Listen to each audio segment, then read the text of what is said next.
Welcome to the main event.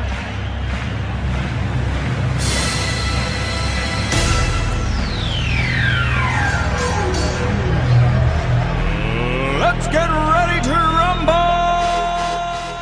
Bom dia, boa tarde, boa noite. Começando mais um Liga Norte Podcast, o seu resumo semanal das notícias da NBA, NFL e MLB. Hoje num dia importante, então eu diria bom dia, boa tarde, boa noite se você não é o Queiroz e acaba de ser preso, certo? Vamos então começar mais um podcast. Tô aqui com o Matheus Trefilho. Salve, salve galera, beleza? Beleza, faz aí pra gente aquele, ainda nesse ritmo, faz aquele resuminho aí das novidades que você tem aí pra falar. Então vamos lá, NFL, acho que não tem nada demais. Acho que a grande notícia foi que a Liga vai celebrar dia 19 de junho o dia da abolição da escravidão aqui nos Estados Unidos. Vai ser um feriado nacional, ninguém vai trabalhar e vai todo mundo receber durante o dia. E acho que é isso pra NFL. Na MLB teve alguns conflitos entre a MLB e a Associação dos Jogadores, mas pelo jeito o comissário e o presidente lá da Associação dos Jogadores conversaram ontem de manhã e à tarde o comissário fez uma proposta para a volta da liga com salários totalmente garantidos para todos os jogadores. Pelo jeito os jogadores vão aceitar aí nos próximos dias e tem tudo para a MLB já anunciar a data de estreia para essa temporada. Certo. E para NBA saiu mais detalhes sobre Orlando.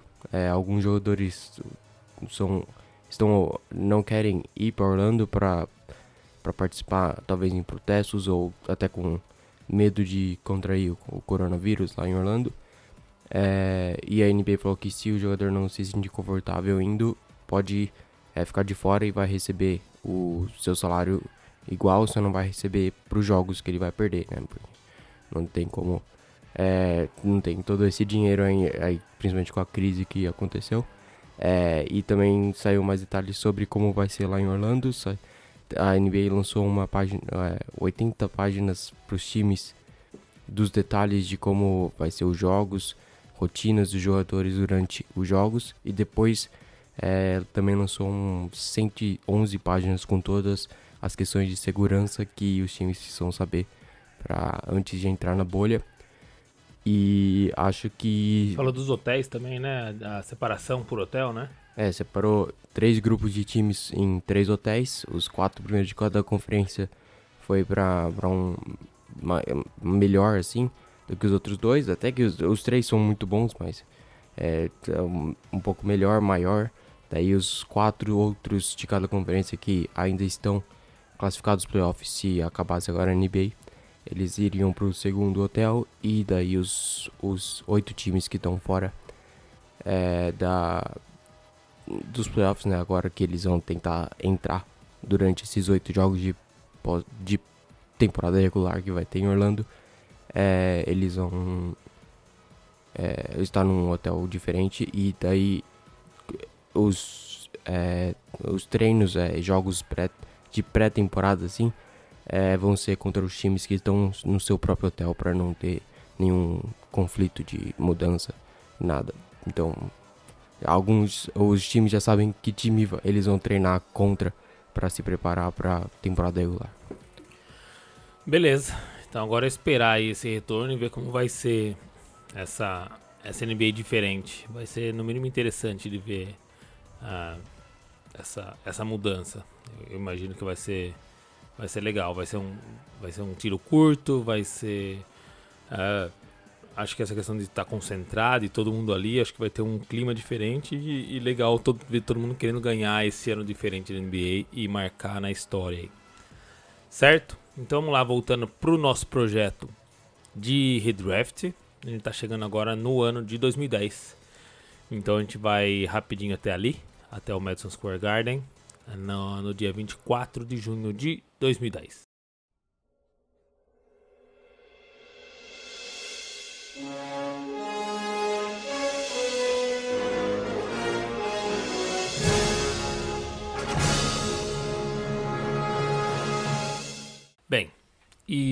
nesse dia 24 de junho de 2010, quem teve o poder da primeira escolha foi o Washington Wizards, que escolheu originalmente John Wall, de Kentucky, que é uma escolha...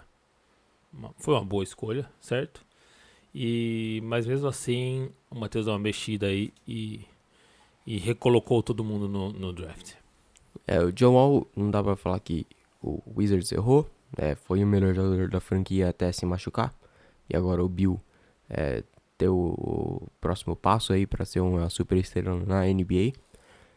Mas eu ainda acho que o Paul George fez mais na NBA do que o John Wall. Também foi mais longe aos playoffs do que o John Wall. Chegou a 2 finais de conferências com o Pacers e perdeu pro LeBron do Heat. E acho que o Paul George seria um jogador um pouquinho melhor que o John Wall, e acho que isso deixa ele com sendo a primeira escolha do draft. O cara já foi terceiro para MVP no ano passado. John Wall nunca chegou nesse nível, então acho que dá pra falar que o Paul George é melhor que o John Wall, e se o Wizards escolhesse o Paul George, talvez chegaria mais longe aos playoffs do que já chegou primeira rodada e segunda rodada apenas com o John Wall e o Bradley Beal. Certo, e os números do Paul George na carreira são números imponentes, né? Bastantes prêmios e nomeações. Ele já foi segundo time All-Rookie, vindo do banco. Ele foi MIP em 2012 e 2013.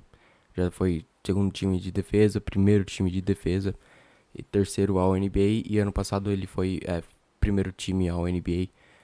Também foi 5 vezes All-Star. E ano passado teve média de 28 pontos por jogo, 8 rebotes, 4 assistências, 2.2 steals. Ele passou machucado no começo dessa temporada, então peguei os números aí da temporada passada, que foi a melhor dele na NBA. E é um desses jogadores que eles chamam de two ways, né? Que faz muito bem os dois, consegue levar o time ofensivamente forte, né? E é um dos melhores marcadores aí hoje disponível na NBA, né? O John Wall também é elite na defesa, só que o Paul George, ele tem as pessoas falam mais dele do que o John Wall, até porque o John Wall passou 1 ano e meio machucado, dá uma esquecida um pouco, mas o Paul George também é um dos melhores defensores da NBA, com certeza. Beleza, então tá refeita a primeira escolha.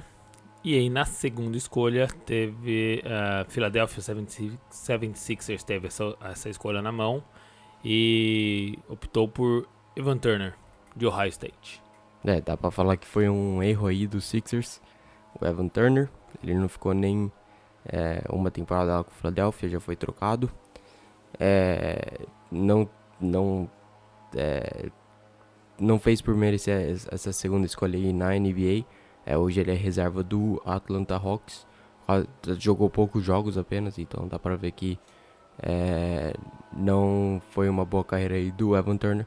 E daí a segunda escolha, caindo da primeira, seria o John Wall. A gente já falou aqui, um jogador muito bom, dá pra ser um franchise player. Também ótimo defensor, foi first team ao rookie. Só não ganhou o Rookie of the Year por causa do Blake Griffin tendo seu ano de rookie nesse ano, né? Ele ficou machucado no seu primeiro ano e daí ele jogou como rookie junto com essa classe e levou o Rookie of the Year.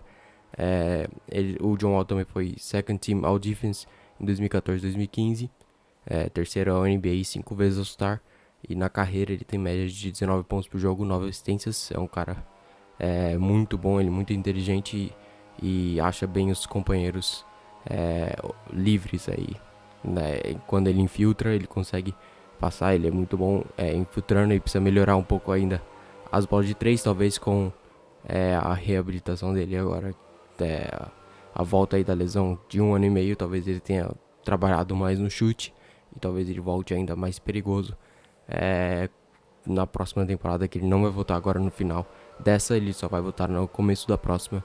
Então vamos ficar esperando aí a volta de John Wall. Beleza, vamos então agora para a escolha de número 3, a escolha do New Jersey Nets, que lá em 2010 escolheu Derek Favors, de Georgia Tech. Favors, um cara que ainda é titular na NBA até hoje, não dá pra falar que é um cara ruim, mas tendo disponível alguns outros jogadores, acho que seria melhor pro New Jersey Nets escolher por exemplo, o DeMarcus Cousins, da mesma posição do Derek Favors, e ele é mais melhor do que o Favors já foi, mesmo com algumas lesões aí no final também. Dá pra ver que os três que a gente falou até agora, lesões na carreira importantes. O Paul George quebrou a perna, o John Wall rompeu o Aquiles e o DeMarcus Cousins rompeu o Aquiles e também o ligamento cruzado anterior no começo, na pré-temporada agora. O Cousins tá um bom tempo sem jogar em alto nível, mas mesmo assim, antes da sua lesão, ele já fez mais coisa que o Favors já fez na NBA. Então acho que seria melhor pro New Jersey Nets escolher o DeMarcus Cousins aí, que também foi First Team All-Rookie, já foi Second All-NBA 2 vezes e 4 vezes All-Star. Era considerado também o melhor pivô até ele se machucar. Com o Pelicans ele era considerado entre o top 2 junto com o Anthony Davis, mas antes de chegar ao Pelicans no Kings ele era visto como um dos melhores pivôs da NBA.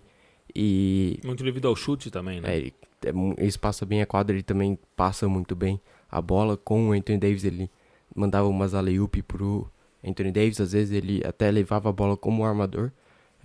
Ele é muito moderno, é um pivô bem moderno e na carreira 21 pontos por jogo, 11 rebotes. É um cara sólido e não é à toa que foi All-Star 4 vezes já. Muito legal. Tá aí, talvez tivesse mudado bem, né, a história dele, mas é um jogador que quando teve saudável em quadra, é um jogador que fez diferença mesmo, né? Até essa questão de ser um jogador moderno, são jogadores que mudam um pouquinho a posição. Só um pouco cabeça quente, mas no King, e era mais no Sacramento Kings, né? Que os companheiros botavam fogo. Mais a diretoria, porque ele se dava bem com o Mike Maloney, que agora é técnico do Nuggets, e daí, do nada, a diretoria decidiu demitir o técnico e trouxe outro.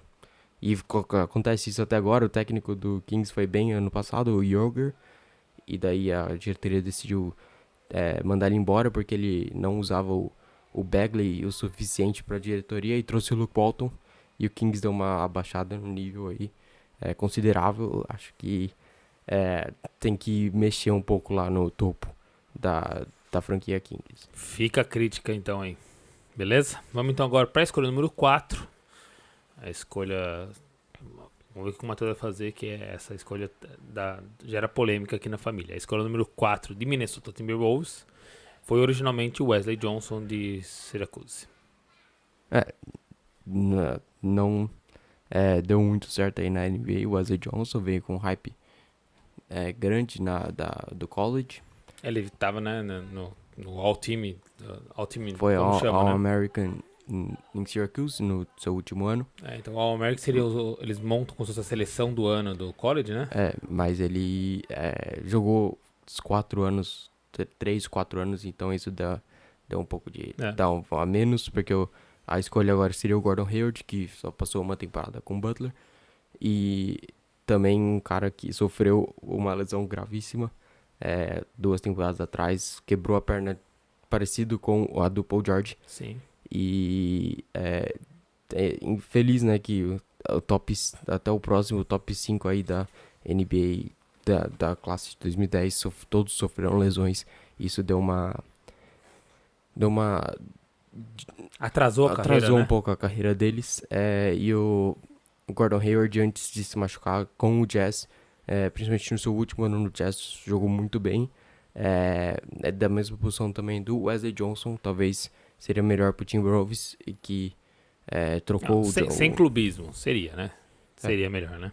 E que o Timberwolves também trocou o Wesley Johnson logo depois, alguns anos depois já.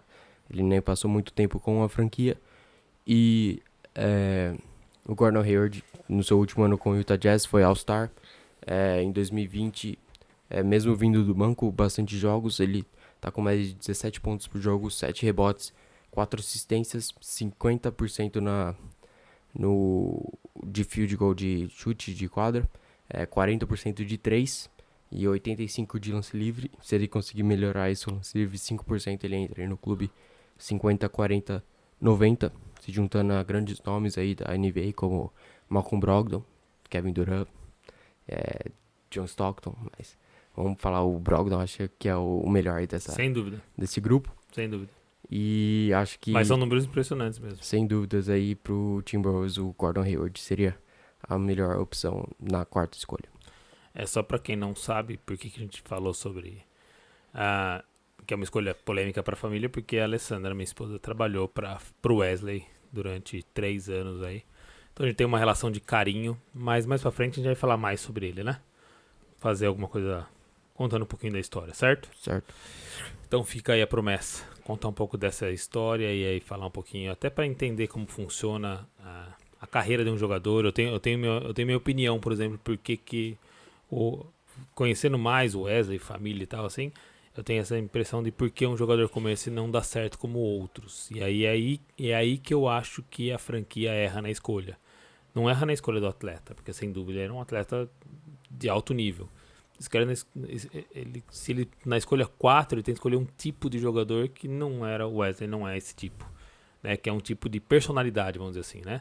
É um jogador com uma personalidade diferente, tem que ser um jogador mais, sei lá, como dizer, mais ruim, né?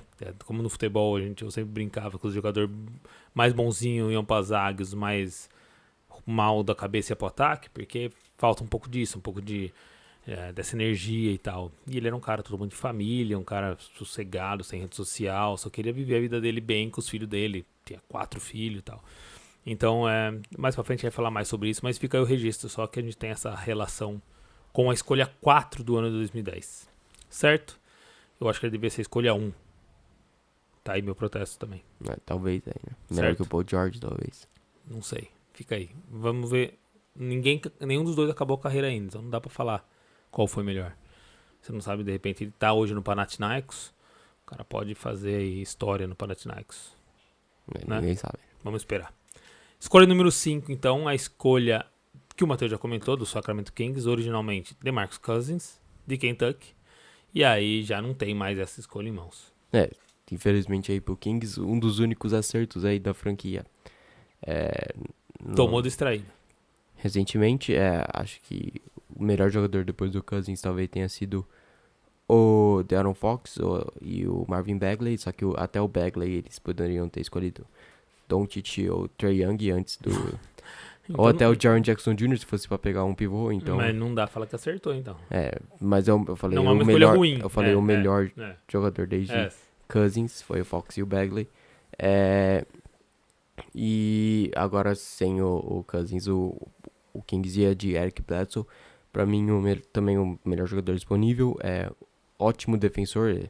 Ano passado foi First Team All Defense jogando pelo Bucks, uma peça importante do Bucks. Deu pra ver nos playoffs que ele deu uma caída contra o Raptors. Ele e o Middleton, eles deram uma caída. O Raptors dobrava no Giannis.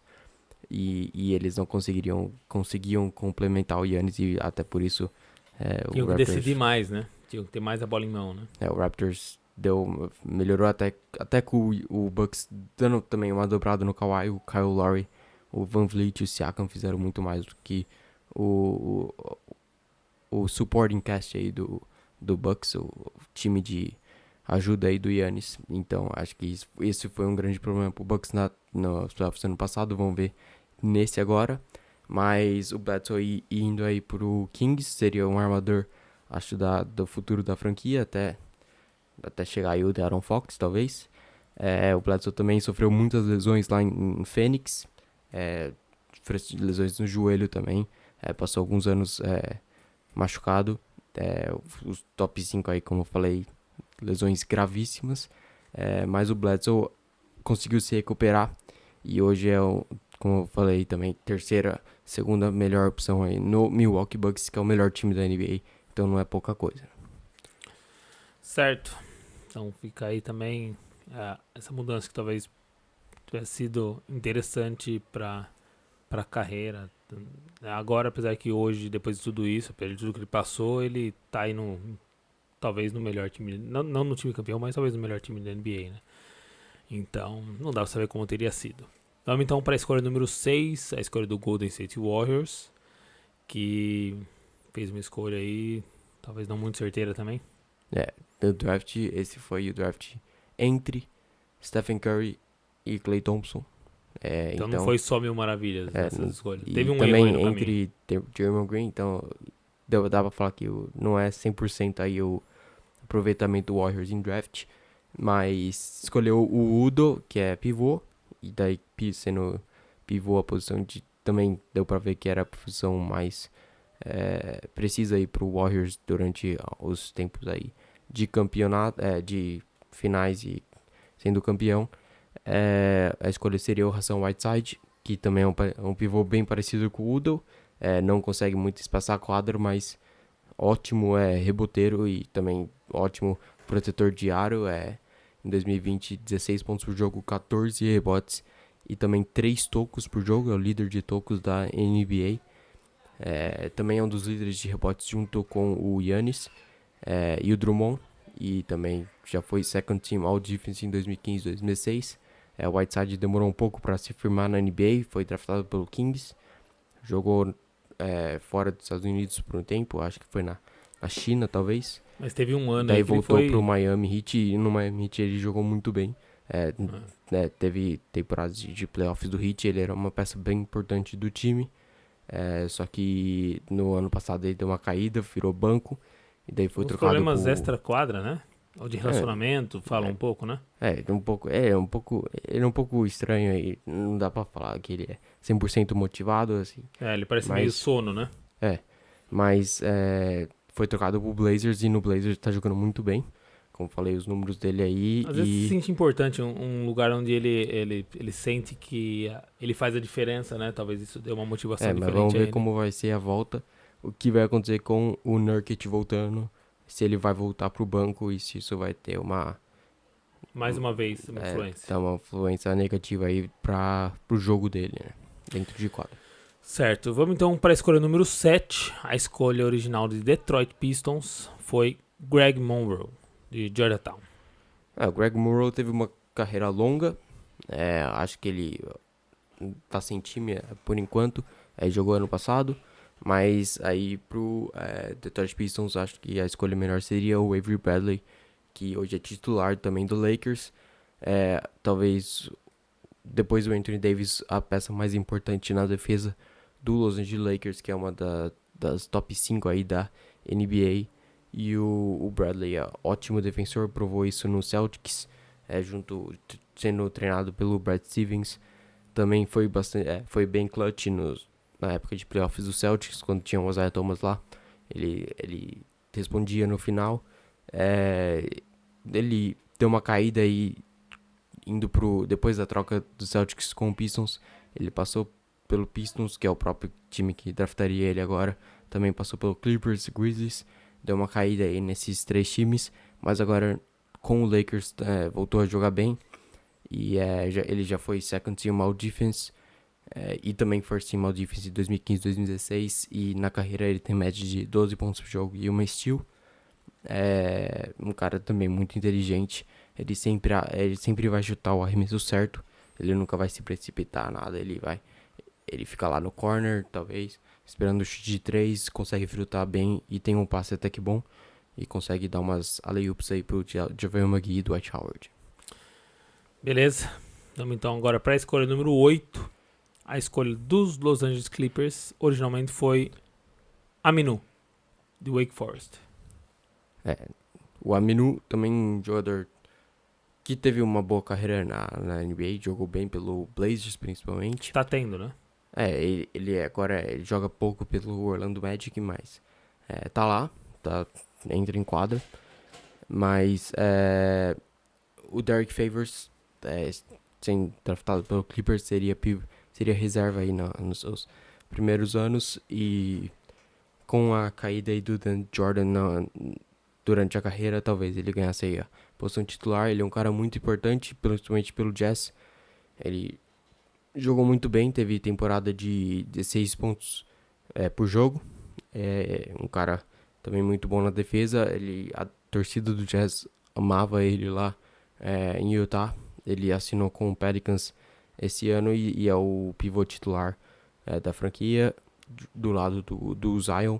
E um cara muito sólido, acho que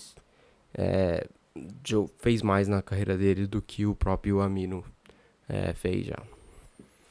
Beleza? Então fica aí essa mudança. Não parece uma mudança de grandes, né, de grande influência, mas... Ele seria reserva no Clippers, né? Que tem o Griffin e o DeAndre Jordan. E é o ano de estreia do Griffin, né?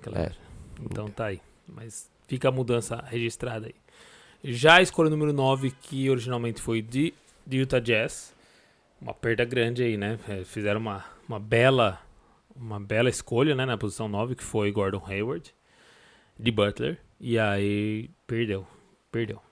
A escolha nova aí pro Utah Jazz teria que ser o Nemanja Bjelica, que jogou pelo Timberwolves bastante no começo da carreira. Ele demorou para chegar na NBA, jogava na Europa. Daí quando ele chegou pelo Timberwolves... De onde ele é? É da Sérvia. Dali. Sérvia ou Croácia, né? Não sei. Uhum. E é um ótimo chutador de 3. Também é bem alto. Ele é parecido até com o jogo do Bogdanovic, só que ele é mais alto e tem menos Sérvia.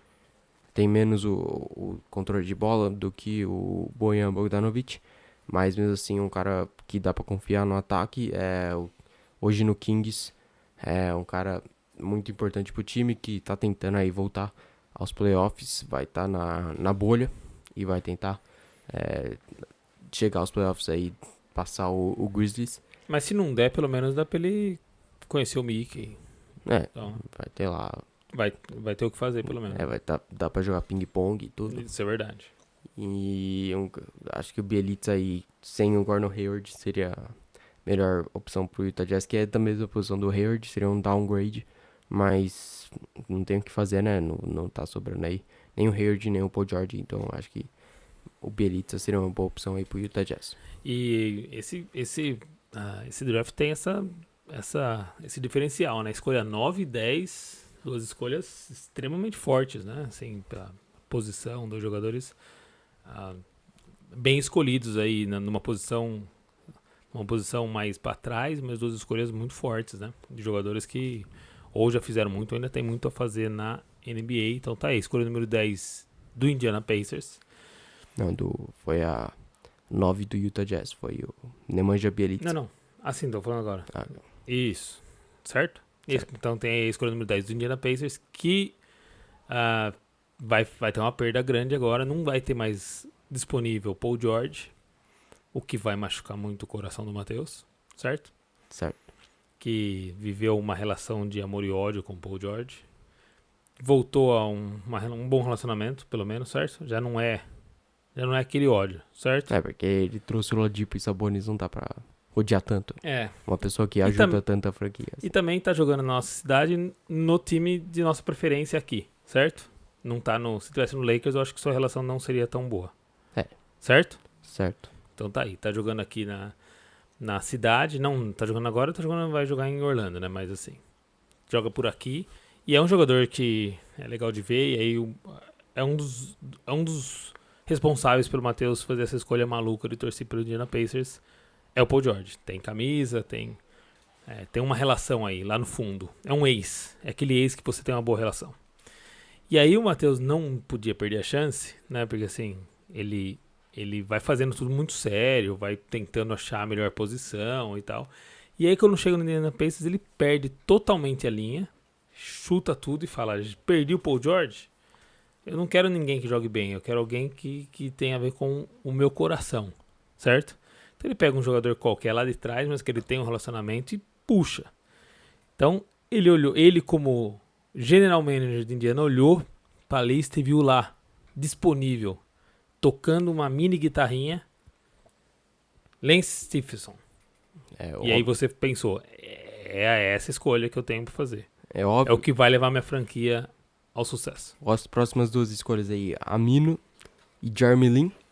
Então não tem nenhuma influência clubística. Teve um mês na NBA. Mês do Jeremy Lin valia mais do que a carreira do Stephenson.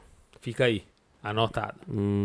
E o Amino aí também, a gente já falou um pouco dele, vai falar um pouco mais. Mas o Lance, talvez o jogador, Linsanity. depois do Reggie Miller, talvez o jogador que a torcida do Pacers mais gosta da história do time.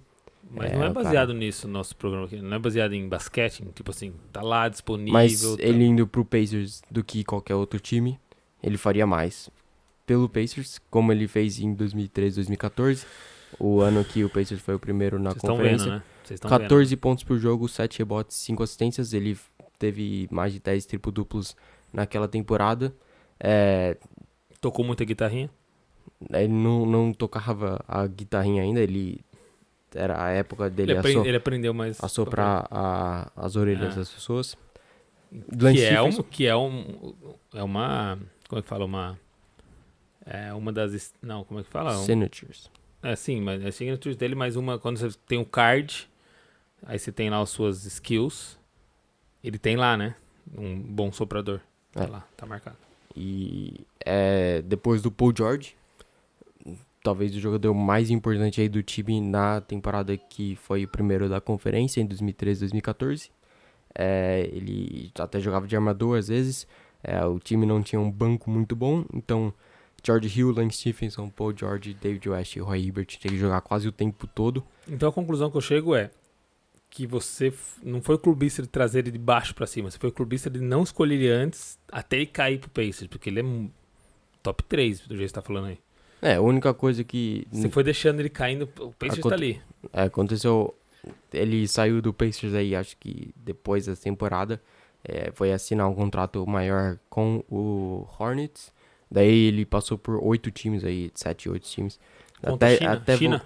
Não, até voltar pro Pacers, onde ele ajudou bastante o time, quase eliminando o LeBron no primeiro round dos playoffs de novo. E daí ele assinou com o Lakers, depois ele nunca renova com o Pacers, ele sempre tem que sair. Daí agora ele foi pra China. E rumores de que agora com 17 jogadores disponíveis por time para volta da NBA, pelo risco de lesões e jogadores que não querem ir, rumores que o Lance pode voltar pro Pacers aí e tendo a sua terceira passagem pela franquia. Mas a primeira, sem dúvidas, foi a melhor. E talvez essa primeira passagem pro Pacers foi a melhor aí do que qualquer outro momento da carreira dos próximos que estão por vir. Então, beleza. Fica aí. Vocês aí que estão do outro lado analisam o quanto é clubismo e o quanto é número e opinião embasada. Certo? Eu tenho minha conclusão já. Vou deixar no ar. Escolha número 11, New Orleans Hornets. Foi lá e escolheu Cole Aldrich, de Kansas. Não deu muito certo aí a escolha do Cole Aldrich. Não teve muito tempo aí com o Hornets também. Não teve muito tempo na NBA. E a escolha seria o Alfaro Camino, que caiu aí 3 posições. Mais um cara, como a gente já falou aqui, carreira longa, joga até hoje. Importante também para o time do Blazers, principalmente no ano passado, indo para a final de conferência. É um cara que não tem o melhor aproveitamento de 3, mas ele fica lá no corner esperando o seu momento. E médias na carreira de 8 pontos por jogo, 6 rebotes. Um cara também bom defensor. Ele consegue marcar aí tudo da posição 2 até a posição 4. E ele não prejudica o time em nenhuma parte do seu jogo. Ele às vezes não adiciona nada, mas ele tá sempre lá para ajudar. E acho que isso é uma boa escolha aí na posição 11 do draft. É uma daqueles jogadores que conseguem fazer parte do time, né? Rodar no time e não atrapalhar, que já é na NBA, quando você tem um time que chega longe, você precisa às vezes de jogadores como esse, né? Escolha número 12, a escolha do Memphis Grizzlies foi Xavier Henry. Xavier Henry. Xavier Henry. Pra mim, Xavier é Xavier. Vai. A nova escolha seria o Jeremy Lin, que teve uma carreira até que boa no Knicks. Depois ele foi pro Rockets, até também conseguiu jogar bem. Mas teve Daí teve lesões. Teve muito um fora, mês, né? primeiro mês dele na NBA com o Knicks foi o Linsanity, ele Tem até um documentário na Netflix sobre isso, né? foi sensacional. E depois com o Rockets também conseguiu jogar titular do lado do Harden. Daí ele deu uma sofrida com lesões, foi pro Lakers também titular, mas depois disso caiu bastante, foi pro Hornets, Nets, e no Nets sofreu uma lesão gravíssima e terminou a carreira dele na NBA. Acho que ele não vai voltar mais, mas ele terminou ano passado no time do Raptors e ele ganhou o anel dele, então fica aí uma boa Legal. final de carreira aí pro Jeremy Lin com o anel. Tem mais título que o Lance Stephenson, né? Mas Continua.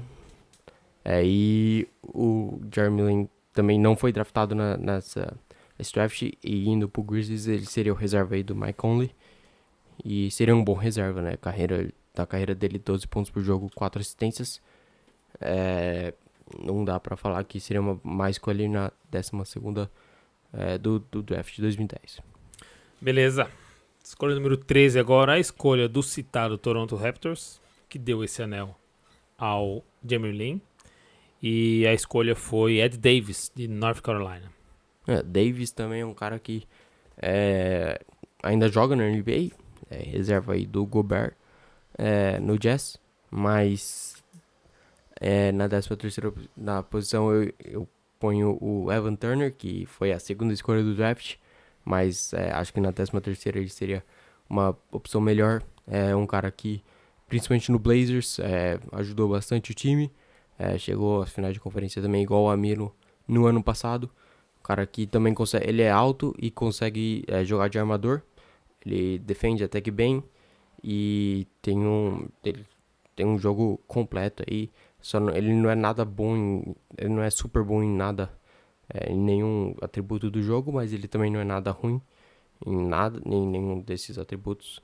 E ele é um cara sólido, que se um time sair de um armador reserva até um ala reserva que traga a bola para o ataque, ele é uma boa opção.